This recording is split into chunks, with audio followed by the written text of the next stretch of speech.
Wake up, San Francisco. Good morning, San Francisco. I'm Kurt Benkert, live from kind of Super Bowl area. Super Bowl will be in Santa Clara, California, but also we are kind of in the northern part, past the Golden Gate Bridge. I'm here on site. I'll be here all week, but we've got a fun show today here with Bleacher Report and Co-Pilot by Microsoft. Thank you guys so much for having me do this all year long. We have one more show after this one. We'll be recapping the Super Bowl, but this one, we're going to be breaking down the Super Bowl. We're going to be talking about a confidence meter. We're going to get into all the action coming up. And again, we will be having chat roll. All the questions that you guys want, throw them down in chat. We'll pop them up on screen. Some of them will be in my show notes, and we will get as many questions answered as humanly possible. All right.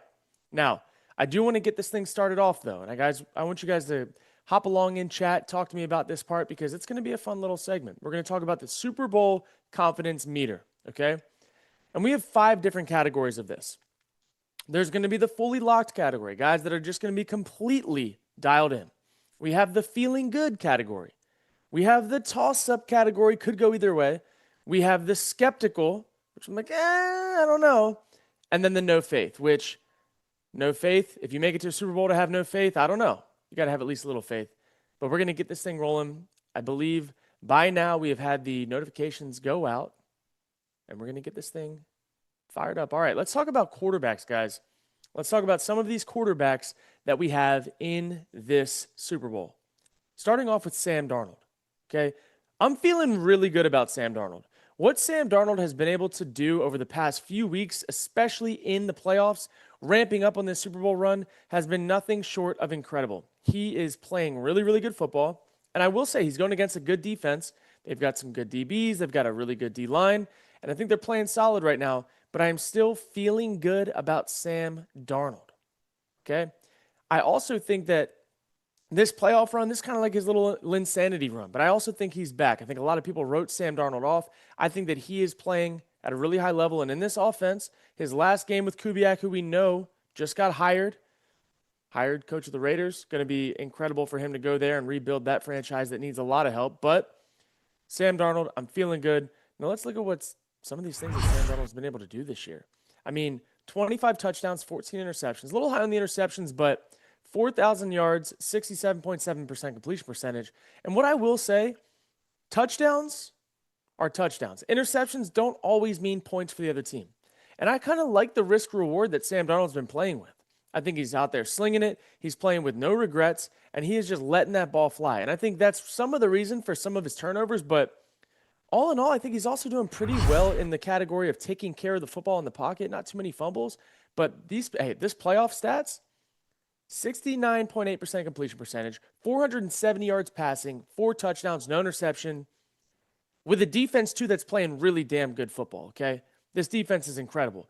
I love what I'm seeing out of Sam Darnold right now, and I think that he's a big reason why the Seahawks are where they are down this stretch. And yes, they do have some really good players. They got JSN, they got some of these other guys, but Sam Darnold becomes the first quarterback from the stacked 2018 draft class to reach the Super Bowl. One that I was in, unfortunately. That was a hell of a draft class to be a part of. I wish I was in a different draft class because these guys were stacked. We had Baker Mayfield, Sam Darnold, Josh Allen, Lamar Jackson. That was the Josh Rosen year. Also, a little shout out to Mason Rudolph. I mean, there were a lot of good quarterbacks in this draft class in 2018. Some are saying it's one of the best quarterback drafts of all time. Because I was in it. Just kidding. I'm seeing Seahawks will sweep. John, I think the Seahawks are going to roll in this Super Bowl. I just saw the Madden prediction that came out recently. It was 23-20 Seahawks win. I think the Seahawks are going to give Drake Maye problems. I'm not going to lie to you. And that's why I want to go and talk about Drake Maye right now. Now, Drake Maye has had an incredible season. Incredible. MVP type of season. He's not my MVP. He might be some people's MVP, but he's not my MVP. But he had an MVP type of season. I think he's an incredible guy. He's a fun story. He is really nice. Like, just a nice guy. And he played pretty good football this year. Played really good football this year. But in this game, for me, he's a toss-up. He is a toss-up for me in this game because I think that what the Seattle Seahawks defense is going to do to him is going to give him some problems. And they're going to play relentless. They're going to be hard to stop. And I think that Drake Maye potentially is going to have a really tough day ahead of him, okay? So he's going to be a toss-up for me. And when you look at his season, okay, almost 4,400 passing yards, 31 touchdowns, 8 interceptions. But when you watch his schedule, guys, his schedule was not very tough. And he made a lot of plays off schedule. He did do that. And he was also accurate down the field for most of the part. But in this playoff stretch, and I know that the weather had some part to do with it, the ball was a complete liability. I believe he fumbled the ball 6 times, threw 1 interception, maybe 2, but I think it was 1. He's just had a lot of really big turnover-worthy plays. Here we go, 2 interceptions. So he's 4 touchdowns through the air, 2 interceptions. He has a touchdown on the ground, which, if you guys remember, was that gimme touchdown that the Broncos got after Jared Stidham turned the ball over. But he had 6 fumbles, guys, and only 3 of them were recovered. But 6 fumbles in 3 games is a ton of fumbles. And I'm just concerned about that. We talked about it in the offseason. I said, Drake Maye, if he could stop the fumbles, he could have a hell of a year. The fumbles have came back up in the playoffs, and I think that's all that they're doing in these film sessions on the D-line. Look at the ball. Look at the ball. Look at the ball. Every single play. The ball is loose. The offensive line for the Patriots is kind of beat up a little bit right now. They're not playing their best ball. I think that right now, when you look at it across the board, Drake Maye, I love the guy. I think he's a really nice guy. I think he's got good talent. I don't think the Patriots are cut out for it, but that's okay. I do have a question to ask from my little friend co-pilot here, though, that I've geared up for you guys today. Get it situated. All right, here we go. When was the last time that both quarterbacks in the Super Bowl appeared in it for their first Super Bowl appearance, and who won? So we're looking at this. We have the most recent Super Bowl in which both starting quarterbacks were making their first career Super Bowl appearance was during Super Bowl, what is that? In the 2021 season, we got Matthew Stafford, Joe Burrow. The LA Rams won the game. So February 13th, 2022, it was the Rams, the Bengals Super Bowl, Stafford and Burrow. The Rams won the game 23-20. Stafford had never appeared in a Super Bowl during his time in Detroit. Burrow was just in his second season in the NFL, and both were first-time Super Bowl starters. Now, what I do want to say, too, is what we know about our friend Sam Darnold here, and he said it in an interview, is that Sam Darnold has actually been to a Super Bowl before when he was Brock Purdy's backup. However, they didn't win, and he didn't start the game, so it doesn't really count for him or the media in their mind. So that is what we got here. Now, chat, read from chat that I don't want Drake Maye to win a Super Bowl before Lamar. I want Lamar to win a Super Bowl too. I love Lamar. I love Josh Allen. I want those guys to get their Super Bowls. I see Maye getting sacked 5+ times. I'm not going to lie to you guys. I don't know if it was the weather. And again, the weather we're not going to have to deal with out here in Santa Clara, California, here on site at the Super Bowl. We will not have to deal with it. But that defense is for real, guys. I don't know how much I can stress the fact that Seahawks defense is very dialed, like very dialed. They have weapons all across the field. They get pressure.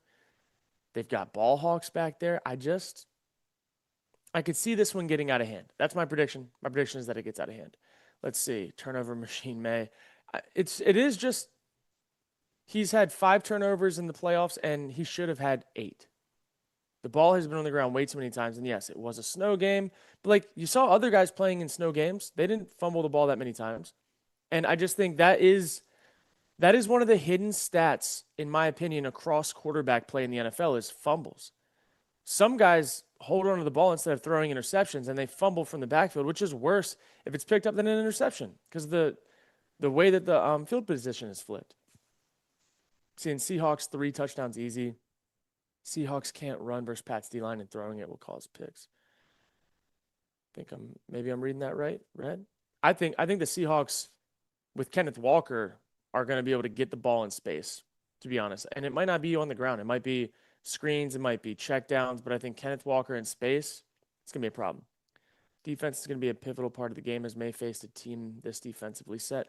I don't know if he has, to be honest. Let's go check that real quick. Let's go check that. Let's see who the Seahawks, let's see. Let's see who we have here. Pull up my little schedule here.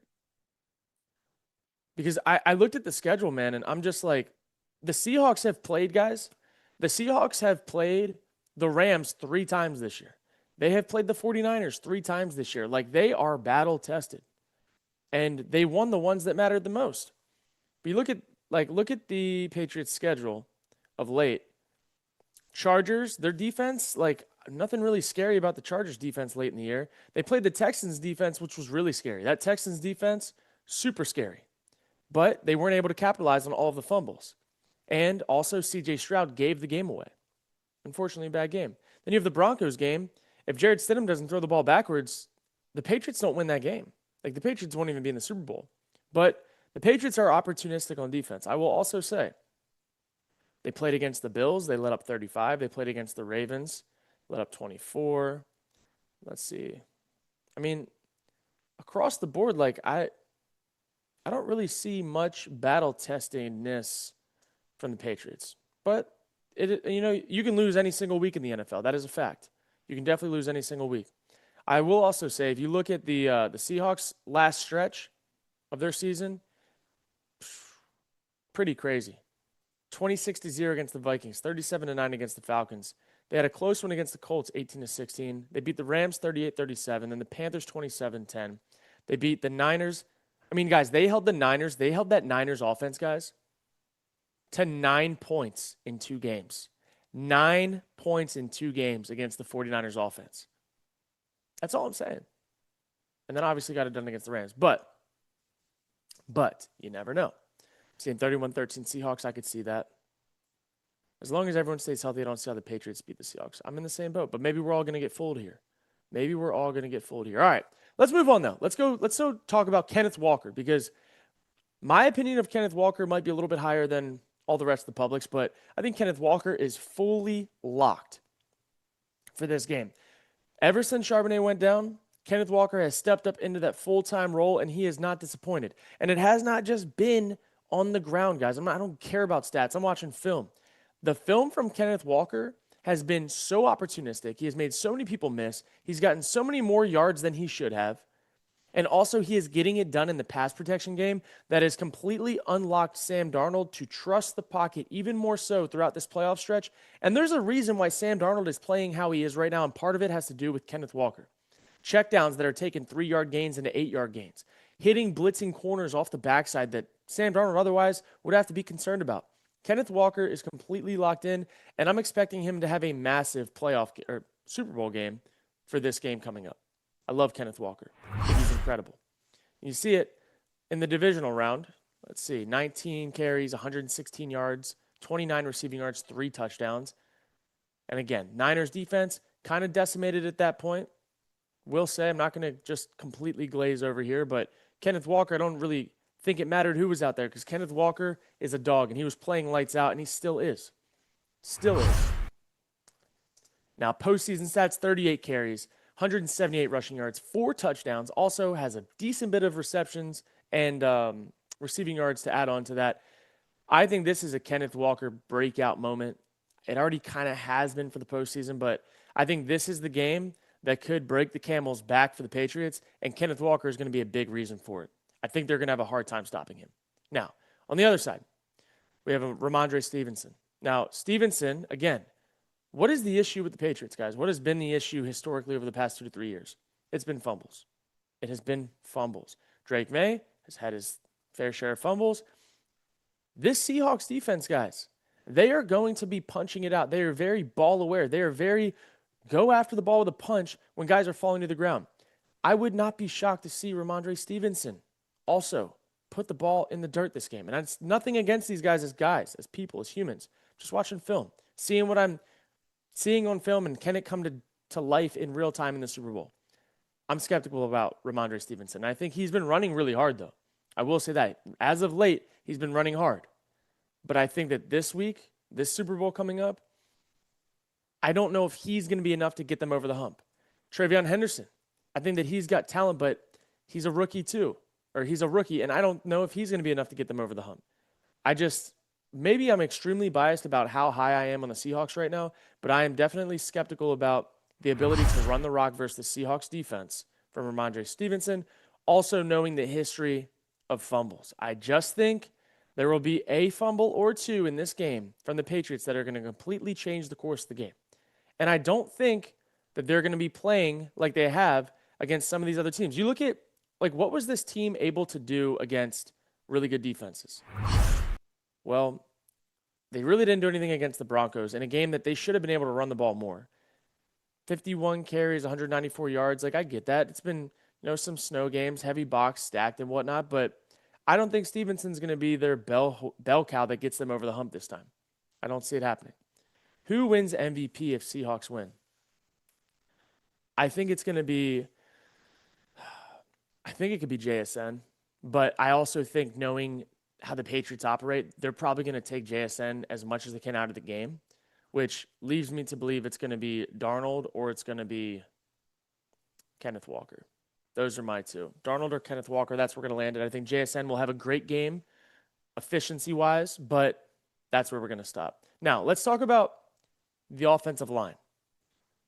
Now, the Seahawks offensive line, I'm going to put them in the conversation as a toss-up because that Patriots defense, guys, the Patriots defense is the reason they're in the Super Bowl right now. And that's like, you can't even argue that point. And we have seen spots in the year where the Seahawks O-line gets a little skeptical, gets a little crazy. So I'm going to put them in the toss-up category because there also have been times where they're just rock solid. And if there's any weakness right now in the matchup scheme of these two teams, it is the Patriots D-line versus the Seahawks O-line. Now, they've got the second most points per game. They've got a lot of yards. They've got a lot of touchdowns per game. All that is true. But the defensive line for the Patriots is the stingiest, probably that they will have seen in quite a bit. And that is going to be the number one challenge. Can the Seahawks establish the line of scrimmage forward? Can they do that consistently throughout this game? We will find out soon. Now, offensive line-wise, let's flip the script. Okay, let's flip the script because the Patriots offensive line, up until late in the year, I actually was pretty high on. I think they were outplaying who they had. I'm skeptical, guys. And I'm mainly skeptical because Drake Maye has fumbled the ball 6 times in 3 games. And in a game where, you really do need to lean on them to win in a snow game, I didn't see anything that really fired me up. So I'm a little skeptical about the Patriots offensive line. I'm not going to lie to you. Now, maybe they have a game plan with some chips from tight ends and running backs and all that stuff. Like, their game plan, they're going to have to be so dialed in for this game this week, obviously. But let's see. The Patriots offense were 8th in interceptions, 18th in fumbles, 9th in total turnovers.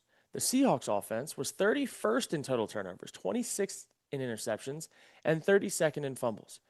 The Seahawks offense turned the ball over a ton, but they scored a ton of points in that process. Where the Patriots offense, they took care of the ball and, they scored some points for the most part, but they were more of the efficiency play team, where the Seahawks were more of a let-it-fly team. But I think that the fumbles that we've seen in the playoffs and again, this is like over the season, but look at what their body of work has been in the playoffs when it matters the most. And these offenses are 2 completely different offenses. That offense for the Patriots that existed during the season, nowhere to be found in the playoffs. The offense that had question marks from the Seahawks all season long, answered in the playoffs. Answered flying stars.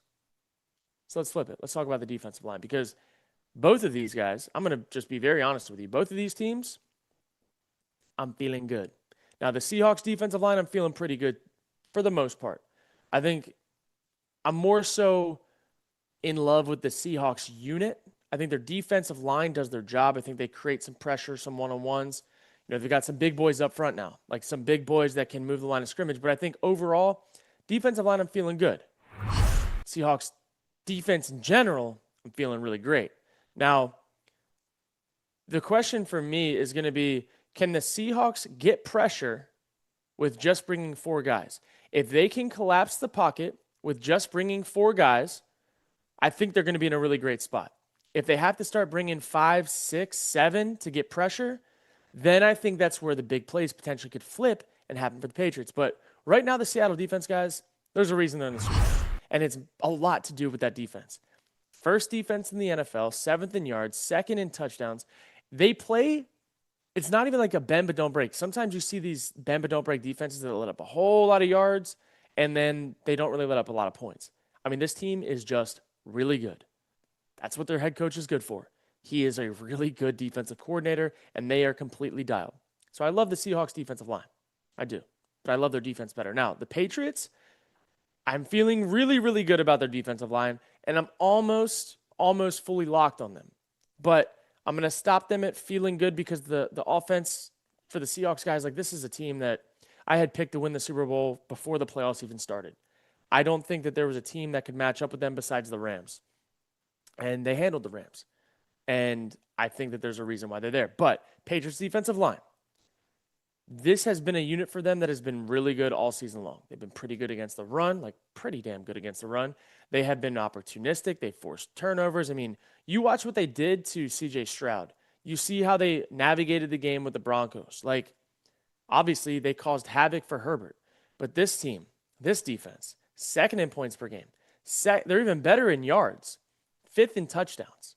Like, this is going to be a defensive Super Bowl. The only caveat to this that I want you guys to understand, though, is that these stats for the Patriots, like all of it has to be weighted, in my opinion. Second in this, second in that, fifth in that.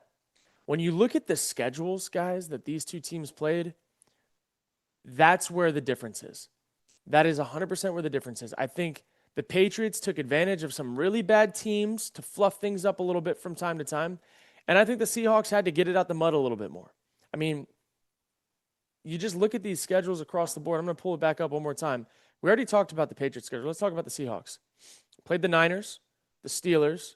They played the Saints. Cardinals, not great. They played the Bucks, the Jags, the Texans, Commanders, Cardinals, whatever. But then the Rams, the Titans. Titans, not great either. Vikings, they held the Vikings offense to 0 points. They held the Falcons offense to 9 points. The Colts, the Rams, the Panthers before the playoffs, the Niners again, and the Rams. Like, that is, you're going to have some bad teams on your schedule, but that is more often than not some really good teams. Now, you look at the difference here. We're talking about Patriots defense. Played the Raiders week 1 and they lost. Whatever, it was a long time ago. Played the Dolphins. Let up 27. Played the Steelers. Let up 21 and they lost. They played the Panthers and they beat them 42-13. They played the Bills, held them to 20. They won.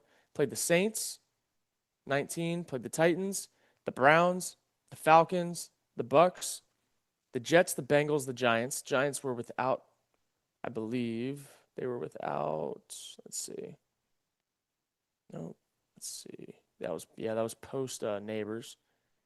The Bills, they lost. The Ravens, they let up 24. The Jets again. The Dolphins, after the Dolphins pretty much gave up for the season. I don't know, man. I don't know. I just look at this and I'm like, I think the Patriots took advantage of a really good situation. And I think they would have been an above average team on a normal schedule. I think they probably would have been kind of like the